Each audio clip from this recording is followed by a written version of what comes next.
एकाच क्षेत्रातून दोन पीक कशी घ्यायची त्यासाठी हा व्हिडिओ शेवटपर्यंत नक्की पहा. नमस्कार शेतकरी मित्रांनो, मी मागच्या वेळी सुद्धा या प्लॉटचा व्हिडिओ केला होता. द्राक्षाच्या बागेत पेरवाची लागण केली होती. तर मागच्या वर्षी ज्यावेळी व्हिडिओ केला होता त्यावेळी पेरूचं हार्वेस्टिंग झालं होतं आणि द्राक्षाचा प्लॉट छाटला होता. मग त्या प्लॉटला कसा माल पडला होता हे मी त्या व्हिडिओच्या माध्यमातून सांगितलं होता. त्यावेळी अनेक शेतकऱ्यांच्या कमेंट आल्या त्या की निमॅटोड होतोय, एकतर द्राक्षी पिकतेली किंवा पेरू पिकतेली.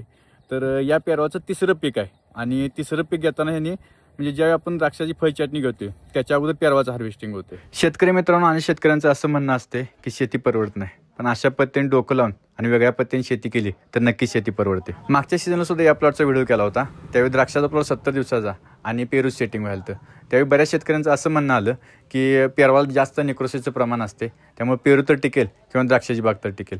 पण आता सध्या सांगायला गेलं तर या प्लॉटचा म्हणजे जो पेरूचा प्लॉट आहे त्याचं तिसरं पीक आहे आणि ज्यावेळी पेरवाचं हार्वेस्टिंग होणार आहे त्यानंतर आपण द्राक्ष बागेचा फळचाट घेणार आहे. म्हणजे दोन्ही पिकाचं आपलं उत्पादन मिळणार आहे. म्हणजे एकाच क्षेत्रातून दोन पिकाचं आपलं उत्पादन घेताना कोणतीही अडचण येत नाही. तर ज्या शेतकऱ्यांना वाटतं की आपली शेती परवडत नाही त्या शेतकऱ्यांनी असे नवीन नवीन प्रयोग करून आपली शेती पिकवली तर नक्कीच आपल्याला शेती परवडत्या. तर शेतकऱ्यांनी असे नवीन नवीन प्रयोग करणे आणि आपली शेती पिकवणे खूप गरजेचं आहे. त्यानुसार शेतकऱ्यांनी प्रयत्न करावेत असं मला वाटते. धन्यवाद.